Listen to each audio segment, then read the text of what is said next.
વિદ્યાર્થી મિત્રો, ચેપ્ટર 5 ઉદાહરણનો 18મો સ્વાધ્યાયનો 18મો એક્ઝામ્પલ. 0.05 કિલોગ્રામ દળના 2 બિલિયર બોલ 6 મીટર પર સેકન્ડની ઝડપથી ગતિ કરતાં અથડાય છે. ફિગર સમજાવો. બંનેના દળ સરખા છે. આ રીતે ગતિ કરે છે અને આને M1 કહીએ અને M2 કહીએ. M1 બરાબર M2 દળ સરખું જ છે, 0.05 કિલોગ્રામ. બંનેનો વેગ પણ સરખો આપેલો છે. 6 મીટર પર સેકન્ડની ઝડપથી ગતિ કરતા અથડાય છે અને તેટલી જ ઝડપથી પાછા ફેંકાય છે. એટલે આ રીતે લખીએ. અથડામણ થઈ ગઈ, અથડામણ બાદ પાછા તેટલી જ ઝડપે આમ ફેંકાઈ જાય. અને આ M1, આ M2, V1, V2, V1 dash, V2 dash. હવે જે કંઈક આપ્યું છે હું સમજાવવા પ્રયત્ન કરું. V1 ધારો કે મારા એક દિશા એકવાર નક્કી કરી દઈએ આપણે. V1 લખી દે. કેટલા આપ્યા છે? 6 મીટર પર સેકન્ડ. એનો અર્થ V2 થાય -6 મીટર પર સેકન્ડ. વિદ્યાર્થી મિત્રો, માઇનસ કેમ લખ્યા? બસ આટલું જ જો. એવું કોઈ જરૂરી નથી કે અહીંયા માઇનસ લખો, અહીંયા પણ લખી શકાય. મેં આ દિશા ધન એક્સ અક્ષની દિશાને પ્લસ લીધું તો એ વિરુદ્ધ દિશાની માઇનસ. એ જ પ્રમાણે V1 ડેશ પણ તમને આપેલા છે. જો અહીંયા લખી દઈએ V1 ડેશ -6, તેટલી જ ઝડપથી પણ દિશા બદલાઈ ગઈ. અને V2 ડેશ જો, V2 ડેશ બરાબર 6 મીટર પર સેકન્ડ. ટૂંકમાં ધન એક્સ અક્ષની દિશામાં ગતિ કરે એને મેં પ્લસ કીધું, તેની વિરુદ્ધ દિશાનું શું થવાનું? માઇનસ થવાનું. દરેક બોલને બીજા વડે લગાડ્યો આઘાત કેટલો હશે? આઘાત તો આપણે M1 નો આઘાત શોધીએ. અને એ લખો M1 દડા પર, બોલ પર, M1 બોલનો આઘાત બરાબર M1 ના વેગમાનમાં થતો ફેરફાર.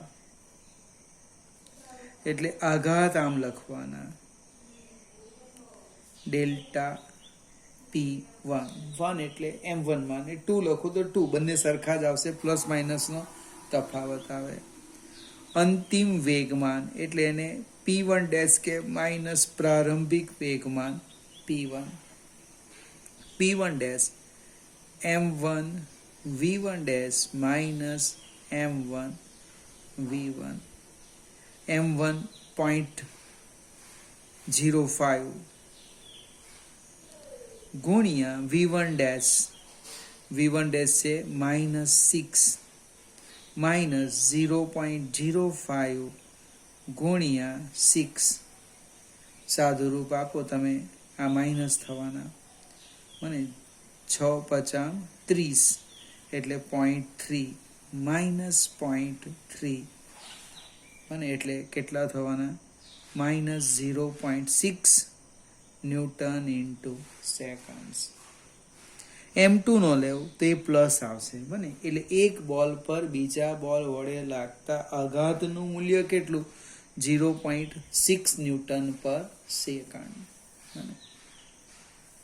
ફરીથી તમારી રીતે મેં M1 ગણ્યું, તમે M2 લઈને ગણજો, અહીંયા પ્લસ આવશે બસ.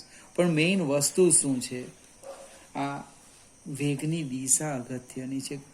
એવો કોઈ નિયમ નથી કે જમણી બાજુના પ્લસ લેવ, ડાબી બાજુના માઇનસ લેવ.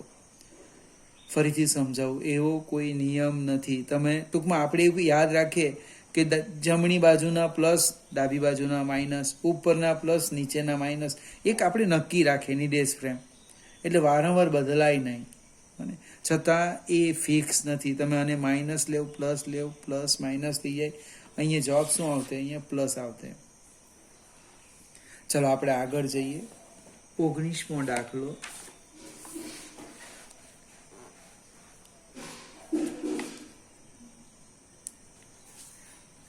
સો કિલોગ્રામ દળની ઘનમાંથી 0.020 કિલોગ્રામ દળનો એક સેલ ફોડવામાં આવે છે.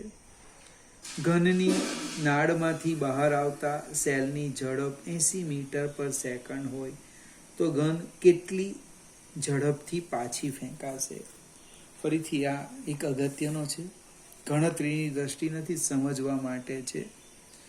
આપણે અહીંયા લખી દઈએ ઘન વત્તા બુલેટ એટલે કે ગોળી એ તંત્ર છે. ઘન માટે આપણે સંજ્ઞા લઈએ 1 અને બુલેટ માટે 2 લખીએ તો ઘનનું જે દળ છે એ m1 આપણને આપેલું છે 100 કિલોગ્રામ. ત્યાર પછી બુલેટનું દળ આપેલું છે ગોળીનું 0.02 કિલોગ્રામ. બુલેટનો વેગ આપ્યો છે v2 80 મીટર પર સેકન્ડ અને v1 શોધવાનું છે. શરૂઆતમાં તંત્ર સ્થિર હતું. અહીંયા વેગમાન સંરક્ષણનો આપણે નિયમ લેવાના. વેગમાન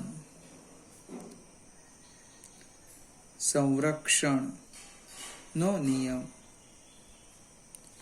તો કે શરૂઆતનું વેગમાન. મેં તમને લગભગ ગઈકાલે પણ અથવા સમજાવ્યું હશે આગળ કે આપણી કોમન શબ્દ લખવાનો. શરૂઆતનું વેગમાન બરાબર અંતિમ વેગમાન. શરૂઆતનું વેગમાન કેટલું? તો કીધું 0 હતું. પી લખવું જોઈએ તો pf pi equal to 0. હવે આ જે બુલેટનો વેગ છે એને હું સદિશ સ્વરૂપ લખીશ અને અહીં એકમ સદિશ i લઈ લેમ સમજવા માટે. આ જરાક નોંધ કરજો. આ એટલે શરૂઆતનું વેગમાન 0, અંતિમ વેગમાન તો કે p1 પ્લસ p2. p1 એટલે ઘનનું વેગમાન અને p2 એટલે ગોળી બુલેટનું વેગમાન. p1 m1 સદિશ v1. અહીંયા સદિશ લખવું ફરજિયાત છે. માથા ઉપર તીર ન મૂકો એટલે અદિશ બની જાય, જવાબ ખોટો આવશે. Plus m2 v2. અહીંયા 0 લખ્યા. મારે v1 શોધવાના છે બને એટલે એને સૂત્રના કરતા કરીએ એટલે આમ થાય m1 v1 બરાબર માઇનસ m2 v2. આ ડાબી બાજુની કિંમત મૂકવી તો મૂકી દઈએ અથવા રવા દઈએ m1. અહીંયા લખું છું માઇનસ m2 0.02 ગુણ્યા 80i. એકમ સદિશ શા માટે લખ્યો એ જાક યાદ કરો, હું ચર્ચા કરું છું એટલી વારમાં. હવે આ 80 ગુણ્યા 2 એટલે કેટલા થવાના? 8 દુ 16, 160 બને. 160 બાય 2 દશાંશનો ખસવાનો એટલે માઇનસ 1.6i. કોની જગ્યાએ લખ્યું? m1 v1i. હવે ઘનનું દળ આપેલું છે તમે જો 100 કિલોગ્રામ બને. હું સામે લઈ જામ એને. સદિશ v1i બરાબર માઇનસ 1.6 ભાગ્યા 100 એકમ સદિશ i એટલે માઇનસ 0.016 એકમ સદિશ i મીટર પર સેકન્ડ. બસ આને સમજવા પ્રયત્ન કરો. ધારો કે ઘનનું દળ 100 ની જગ્યાએ હું 10 લઈ લેમ, 10 કિલોગ્રામ, તો અહીંયા જવાબ આવે 0.16 મીટર પર સેકન્ડ. ઘનનું દળ 10 ની જગ્યાએ 1 કિલોગ્રામ લઈ લેમ, તેનો જવાબ આવે 1.6 મીટર પર સેકન્ડ. એટલે પેલો સૈનિકના ખાંદ પર જે પાછળનો ભાગ હોય તો ખૂબ મોટો આંચકો લાગે, પણ જો ઘનનું દળ વધારે લઈએ તો એનો રિકોલ એટલે જે ઘન પાછળ જાય એનો વેગ ખૂબ ઘટી જાય, લગભગ આપણે એને 0 ગણી શકીએ. તમે જો તો ખરા, 0.016 I મીટર પર સેકન્ડ. 100 વડે ગણો તો સેન્ટીમીટર થઈ જશે. 1.6 I સેન્ટીમીટર પર સેકન્ડ, અને 1 સેકન્ડમાં 1.6 સેન્ટીમીટર જેટલું પાછળ ખસે. એ તો આપણે ખાલી હલન ચલન કરીએ ને ત્યારે પણ આટલું તો આવી જાય. એટલે કે આ જે રાઇફલ છે, બંદૂક પોલીસ પાસે હોય ને, આપણે બતાવે એનો પાછળનો ભાગ વજનદાર રાખવામાં આવે. વજનદાર શા માટે રાખવામાં આવે? તો કે આ દળ જેટલું વધારે હોય એટલો એને પાછળનો વેગ ઓછો મળે. ઓછો મળે એટલે પેલો સૈનિક પડી નહીં જાય. ખ્યાલ આવે છે ને મિત્રો? ફરીથી આ દાખલો સમજવા પ્રયત્ન કરજો. વેગમાન સંરક્ષણના નિયમ ઉપર આધારિત. તમને જવાબ આવે એમાં પડવાનું નથી. બીજું, આ એકમ સદિશ I લખ્યો એટલે બુલેટ ધન એક્સ અક્ષની દિશામાં જાય તો ગન કઈ દિશામાં જાય? ઋણ એક્સ અક્ષની દિશામાં, વિરુદ્ધ દિશામાં જાય. I ન લખતે તો પણ ખ્યાલ આવતો. માઇનસનો અર્થ શું થાય? V2 ની વિરુદ્ધ દિશા. ફરીથી મિત્રો આ દાખલો 2 વાર સમજવાનો, ગણવાનો નહીં, પછી પ્રયત્ન કરવાનો. આગળ જઈએ. એક બેટ્સમેન એક બોલનું તેની 54 કિલોમીટર પર કલાકની પ્રારંભિક ઝડપમાં બદલાવ લાવ્યા સિવાય 45 ડિગ્રીના કોણ જેટલું આવર્તન કરે છે. બોલ પર લાગુ પાડેલ આવર્તન આઘાત કેટલો હશે? હવે 2 રીતે ગણાય. એક રીત આજે સમજાવું, બીજી રીત હું કાલે સમજાવીશ. આપણે નવું પેજ લઈ લઈએ, આકૃતિ પર કામ છે. આપણે સમજવા પ્રયત્ન કરીએ. ફિગર જોજો.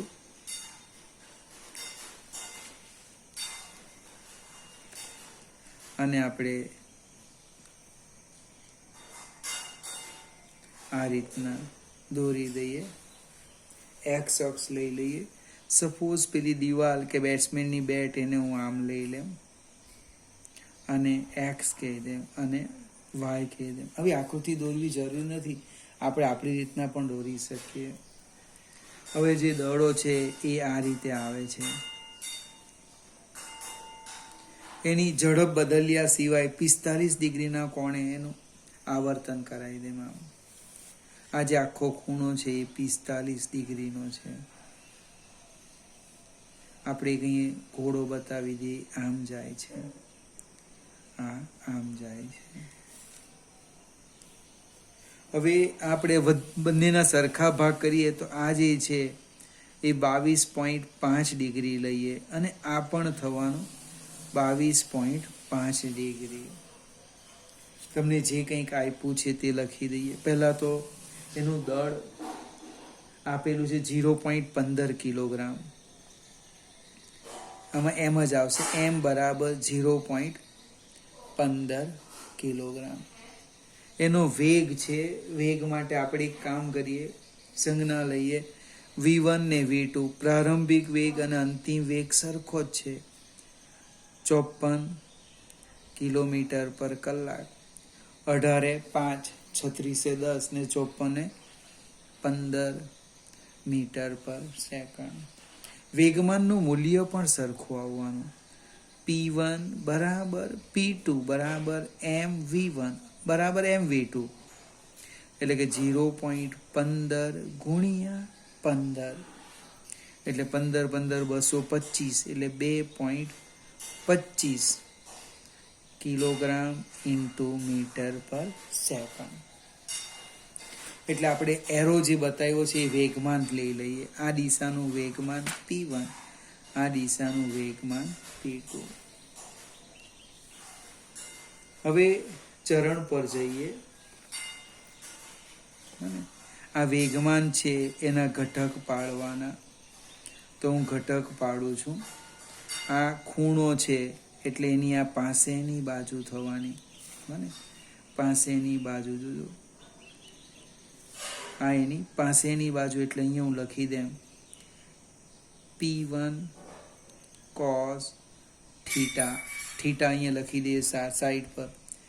થીટા બરાબર 22.5 ડિગ્રી. આગળ જઈએ. ચોથું ચરણ છે, એટલે આનો જે આ દિશાનો ઘટક પડવાનો એ આમ, અથવા તો આપણી એક એરો અહીંયા બતાવી દે તો પણ ચાલતે. અહીંયા એરો ખોટો થઈ ગયો.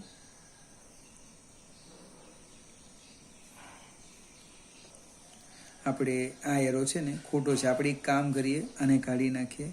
ચોથું ચરણ અહીંયા બતાવી દઈએ. એટલે ફિગરમાં જો હું આમ બતાવું છું, આમ.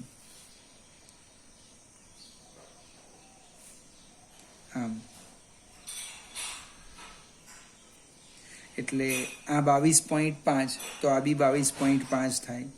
ખ્યાલ આવશે ને? આ 22.5 થવાનું. એટલે અહીંયા લખું P1 cos થીટા, અહીંયા લખું P1 sin થીટા. સેમ અહીં એક ચરણ બતાવી દઈએ આપણે. આ ત્રીજું ચરણ છે, અહીંયા રસ્તામાં બતાવી દે આમ, આ રીતના. આ 22.5, તો આ બી 22.5 થવાનું. એટલે અહીંયા થશે P2 cos થીટા. આ પાસેની બાજુ, આ એની સામેની જાય P2 sin થીટા. હવે આ બધી આકૃતિ જ અગત્યની છે. આ ચોથું ચરણ છે ને આ ત્રીજું મેં બતાવી દીધું. ધન x ઋણ y, ઋણ x ઋણ y. એટલે પ્રારંભિક વેગમાન અને અંતિમ વેગમાન હું લખું છું આકૃતિ પરથી. જો આકૃતિ પરથી લખીએ પ્રારંભિક વેગમાન P ઇનર્શિયલ, તો કે P1 cos theta I minus P1 sin theta J. અંતિમ વેગમાન લખો ફાઇનલ. બને ત્રીજું ચરણ છે, બંને જ માઇનસ છે. Minus P1 cos P2 cos theta I minus P2 sin theta J. આ પ્રારંભિક વેગમાન, આ અંતિમ વેગમાન. હવે આપણે વેગમાનનો ફેરફાર લખીએ. વેગમાનનો ફેરફાર, વેગમાનનો ફેરફાર ડેલ્ટા P, એટલે કે બળનો આઘાત થશે. બરાબર ને? અંતિમ વેગમાન માઇનસ પ્રારંભિક વેગમાન. તો કે ડેલ્ટા P બરાબર અંતિમ વેગમાન minus P2 cos theta I minus P2 sin theta J minus P1 cos theta I minus minus plus થશે. P2 અહીંયા 2 આવશે. P2 sin theta J. Sorry 1 છે આ તો અંતિમ પ્રારંભિક વેગમાન. અહીંયા 1 આવશે. 1 સોરી, અંતિમ તો આ લખ્યું ને, પ્રારંભિક એટલે 1. હવે P1 બરાબર P2 છે, એટલે આ બે પદ નીકળી ગયા. જો આ અહીંયા વધતા છે, અહીંયા ઓછા છે, અને P1 ને P2 સરખા છે, નીકળી જવાના. તો વેગમાનમાં થતો ફેરફાર કેટલો આવ્યો? Minus twice P2 cos theta I. P2 લખો કે P1, કેમ તો કે બંને સરખા જ છે. P1 બરાબર P2. કિંમત મૂકી દઈએ. માઇનસ ટ્વાઇસ P2 2.25 cos કેટલા છે? 22 ડિગ્રી 0.5 એટલે 30 મિનિટ. હવે અહીંયા એક પ્રોબ્લેમ આવી ગયો આપણો કે ને લખવાના કેવી રીતે. તો કોસને સાઇનમાં ફેરવવું પડશે. સાઇનમાં કેવી રીતે ફેરવાય? તો સાઇન હું લખું છું, જોજો આ બાજુ કોસ, સમજવા પ્રયત્ન કરજો. cos 22 ડિગ્રી 30 મિનિટ બરાબર sin 90 degree minus 22 degree 30 minute. Minus લખો પ્લસ લખો, સાઈનમાં તો બંને ચરણમાં પ્લસ જ છે, કંઈ ફેર નહીં પડે. પ્લસ લખે એટલે આ વધી જશે. બને હવે 90 એ ચરણ બદલાય, બને બીજામાં જાય એટલે પ્લસ અને વિધે બી બદલાઈ જવાનું. સાઈનનું કોસ આવી ગયું ને એટલે આ કેટલા થવાના? સાઈન બને 67 ડિગ્રી 30 મિનિટ. અને સાઈન 67 ડિગ્રી 30 મિનિટ એ આપણે નેચરલ સાઈનમાં જોવાનું. સાઈન 67 ડિગ્રી 30 મિનિટ જે મેં તમને શીખવ્યું નથી. બને હું ડાયરેક્ટ લખું છું 0.9239. એટલે વેગમાનનો ફેરફાર આવવાનો માઇનસ 2 ગુણ્યા 2.25 ગુણ્યા 0.9239. 9239 સાદું રૂપ આપો એટલે લગભગ માઇનસ 4.15755 ન્યૂટન ઇન્ટુ સેકન્ડ, જેને બળનો આઘાત કહેવાના. હવે કોઈક મિત્ર કહેશે કે મારા ચોપડીમાં તો જવાબ પ્લસ લખેલો છે. કઈ વાંધો નહીં, પ્લસ લખેલો હોય એ આકૃતિ પર આધાર રાખે. તમે જતા આમ લઈ લેવું, આમ જતો રહે, ફેંકાઈ જાય તો આ પહેલું ચરણ આવે ને બીજું ચરણ આવે, જવાબ આખો બદલાઈ જશે. બીજું તમે આકૃતિ આમ દોરો, જવાબ બદલાઈ જશે. એટલે મૂલ્ય તેનું તે જ રહેવાનું, પણ આકૃતિને અનુરૂપ વત્તા અથવા ઓછા આવે. ફરીથી એકવાર સમજાવું. આ દડો આમ જતો હતો ને આમ ફેંકાઈ ગયો, આમ જાય. ચોથું ચરણ મેં અહીંયા બતાવ્યું ને આ ત્રીજું ચરણ.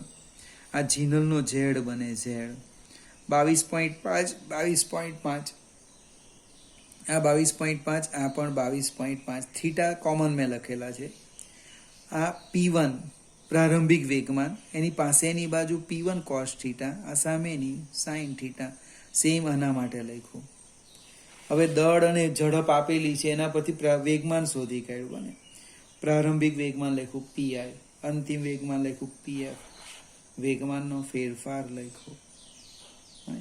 વેગમાનનો ફેરફાર આ એક સ્ટેપ થોડુંક ભારે છે, પણ મને સમજવા પ્રયત્ન કરજો, પછી હું સમજાવીશ. મને સાદુરૂપ આપતા આવી ગયું. બને વેગમાનનો ફેરફાર બરાબર શું આવે? બળનો આઘાત. વિદ્યાર્થી મિત્રો, લગભગ આવતીકાલે આ ચેપ્ટર પૂરું થઈ જશે. પછી આપણે નવા ચેપ્ટરની શરૂઆત કરીશું, અથવા તો આપણે એક પ્રેક્ટિકલનું કદાચ કાલે શીખવીશ. માપપટ્ટી તમારી પાસે રાખજો. જેટલું માપવાના સાધન હોય એ બધા જ તમારે શોધી કાઢવાના છે. જુદી જુદી ભૌતિક રાશિનું માપન, માપપટ્ટી, ઘડિયાળ, જે કંઈક હોય તે